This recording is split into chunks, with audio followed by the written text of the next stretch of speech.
अच्छी हैं कि आप लोगों को इनवाइट करें कि वो आपके यहाँ आके अपना टैलेंट प्रदर्शित करें। एक बहुत बड़ी सभ्यता तभी बनती है जब लोग आपके यहाँ आए, आपके यहाँ पढ़ें और अपना बेस्ट डिलीवर करें।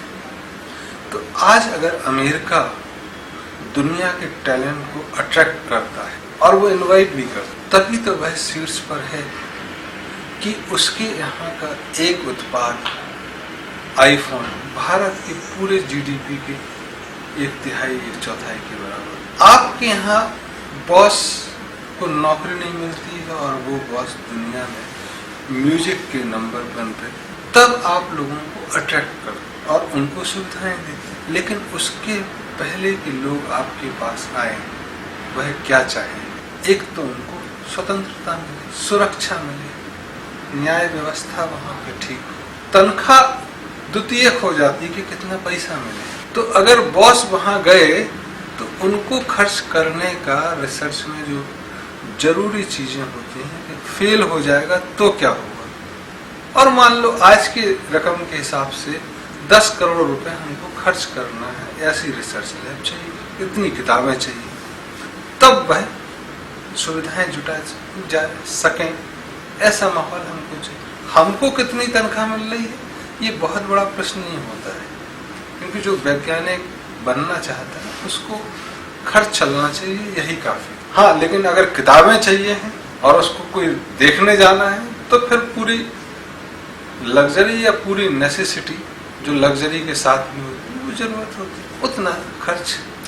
फिर ऐसा भी नहीं है कि बहुत वहां पे अरिस्टोक्रेसी हो, ऑफिशियल ओहदेकारी ज्यादा हो कि नहीं आप साइंटिस्ट ये हैं तो आपको F का अप्रूवल लिए बिना नहीं कर सकते। तो बहुत सारे स्टेयरकेसेस नहीं, तब आप ऐसा माहौल प्रदान कर सकें तब लोग आपके पास आएंगे। नहीं तो आपके पास जो होंगे वो चले जाएंगे दूसरी जगह। तो अभी तो हालत यह है कि आप लोगों को इनवाइट करने हवाई जहाज से घूमते नजर आ रहे हो और आपके यहाँ का टैलेंट बाहर जा रहा है। तो अगर आप देखेंगे H1 वीसा के लिए या दूसरे वीसा के लिए, चाहे मौजूदा सरकार हवाई जहाज से 18 देश घूम के आई हो, आपके यहाँ एप्लीकेशन कम नहीं हुई विदेश जाने वालों, बड़ी ही होंगी। तो आप अपना टैलेंट तो रखो। आप अपने द्वारा ही जो चीज बनाई जा सकती है उसका तो तिरस्कार कर रहे हो और बाहर से लोगों को सोच रहे हो कि वो आए आपके यहाँ काम करें। तो जो मूलभूत चीजें हैं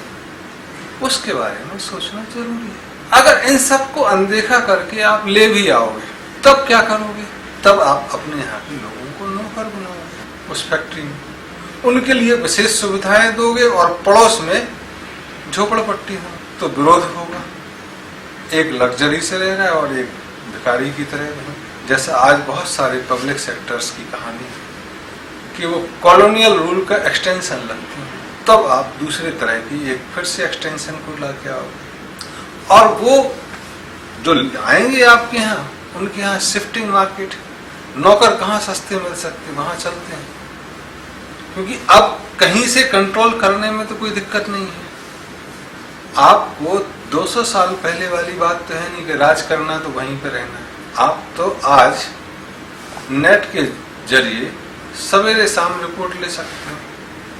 अगर आप फैक्ट्री में कैमरा लगा दें तो आप फ्रांस में बैठे बैठे ब्राजील का हाल देख सकते हैं, पाकिस्तान का हाल देख सकते हैं अपनी फैक्ट्री। तो लोग आपके यहाँ आएंगे, वो लोग मुश्किल है। टेक्नोलॉजी आएगा जो ये कहते हैं कि आप कंटेंट डिक्लेयर करिएगा, इसमें क्या है, वही पेटेंट की मुखालफत भी करते। तो आपके यहाँ आके कोई टेक्नोलॉजी थोड़ी ना डेवलप हो जाएगी। इसके पहले का काल एक टेक्नोलॉजी ट्रांसफर था, तो जो टेक्नोलॉजी दे रहे थे वो थोड़े पिछड़े हो गए, आपने उनका साथ छोड़ दिया या वो आपके साथ नहीं चल पाए, आपकी महत्वाकांक्षाएं बढ़ गई। ऐसे में जब आपके यहाँ और लोग आएंगे तो ऐसा नहीं है कि सब चीजें बिल्कुल बेकार ही जाती, कुछ फायदा होगा।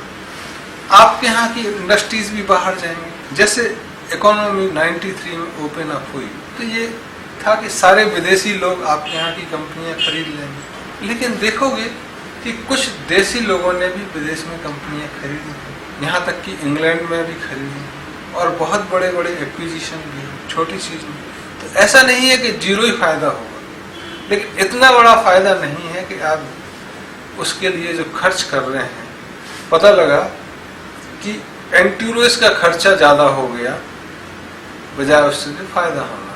आपके प्रचार प्रसार में मेक इन इंडिया के 5,000 करोड़ रुपए खर्च हो गया और आया 500 करोड़, खोदा पहाड़ निकली चुहिया जैसा।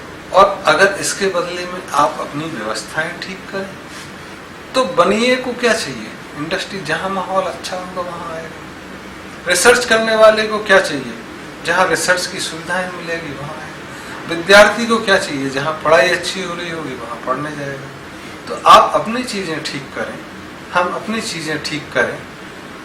तो जैसे हार्वर्ड पढ़ने जाते हैं, जैसे जवाहरलाल नेहरू स्टेडियम में खेलने आते हैं या जवाहरलाल नेहरू यूनिवर्सिटी में पढ़ने आते हैं, या पूर्व में जो तक्षशिला या नालंदा थे वो दुनिया में टॉप पे थे, फिर ऑक्सफोर्ड वगैरह बने इंग्लैंड के, बीच बीच में यूनिवर्सिटीज आती रही हैं।